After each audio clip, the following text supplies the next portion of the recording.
Right now, you're probably sitting in math class thinking, I'm never going to use this math stuff. Why do I even have to learn how to add, use equations, determine what this X and Y are? I have been in your shoes and I have felt the same way.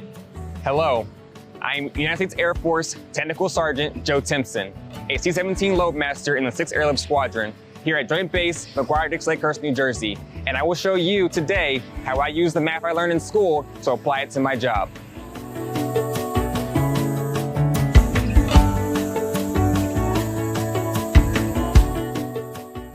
So how do we balance a big cargo plane?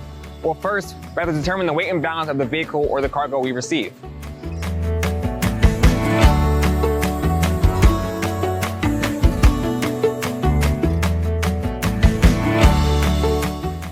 So behind me, I have a vehicle that we commonly would load.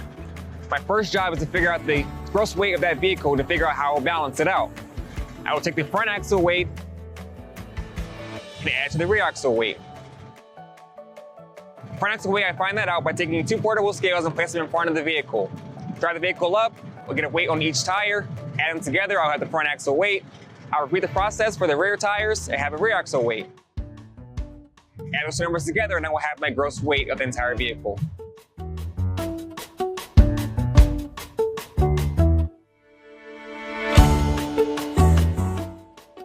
The next step is to find the center of gravity for the vehicle.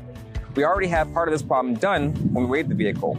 Now we have to measure what is called the vehicle's wheelbase, which we get that when we measure the center of the forward wheel to the center of the rear wheel. Once we have that number, we multiply the rear axle weight with the wheelbase to get what we call the moment. We then divide the moment by the gross weight to determine our vehicle's CG, or center of gravity, in inches after the front axle.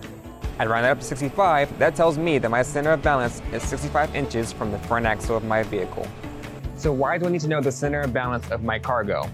Well, I need to have properly marked cargo to make sure I have a good center of balance of my aircraft.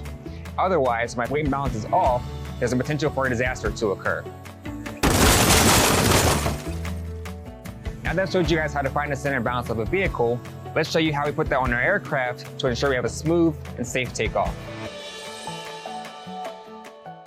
Our goal is to align the center balance of that vehicle with one of our station numbers in the front of our aircraft.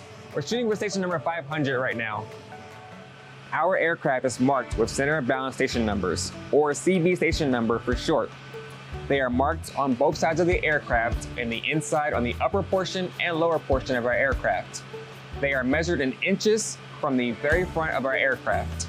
So if you recall, our vehicle weighs 8,220 pounds.